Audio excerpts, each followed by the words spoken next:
السلام علیکم محترم ناظرین و سامعین، خوش آمدید کہتے ہیں آج کی ہماری اس ویڈیو کے اندر۔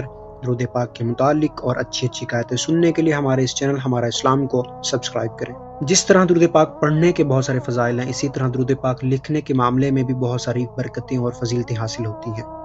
اسی کے ضمن میں شیخ احمد بن ثابت مغربی قدس سرہ النورانی فرماتے ہیں، میں نے خواب میں سیدی علی الحاج رحمۃ اللہ علیہ کو بعد وصال دیکھا اور پوچھا، حضرت آپ کے ساتھ دربار الہی میں کیا معاملہ پیش آیا؟ فرمایا، اللہ تعالیٰ نے اپنے فضل و رحمت سے مجھے اکرام عطا فرمایا ہے اور میں نے رب تعالیٰ کو بڑا ہی رحیم و کریم پایا ہے۔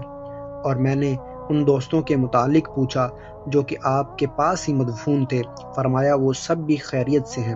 میں نے عرض کی، آپ مجھے کچھ وصیت کریں؟ تو سیدی علی الحاج رحمۃ اللہ علیہ نے فرمایا، تجھ پر اپنی والدہ کی خدمت لازم ہے کیونکہ وہ بڑی نیک ہے۔ تب میں نے التجا کی، میں آپ سے اللہ تعالیٰ اور اس کے پیارے رسول صلی اللہ علیہ وسلم کے نام سے پوچھتا ہوں کہ آپ کو ہمارے حال سے کچھ پتہ چلا ہے یا نہیں؟ فرمایا، تجھے بڑی تاکید سے نصیحت کرتا ہوں کہ رسول اکرم صلی اللہ علیہ وآلہ وسلم پر درود پاک کی کثرت رکھو، اور جو آپ نے درود پاک کے متعلق لکھا ہے اس کو پڑھو اور زیادہ پڑھو۔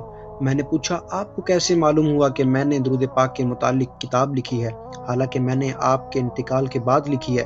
فرمایا، اللہ کی قسم، اس کتاب کا نور ساتوں آسمانوں اور ساتوں زمینوں میں چمک رہا ہے۔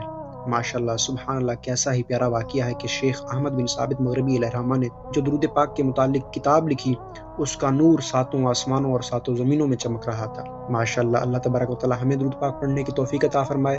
مزید اچھی قائدیں سننے کے لیے ہمارے چینل کو سبسکرائب کریں، ویڈیو کو لائک اینڈ شیئر کریں، کمنٹ بلو میں اپنی رائے دینا نہ بھولیے گا۔ جزاکم اللہ خیرا و احسن الجزا۔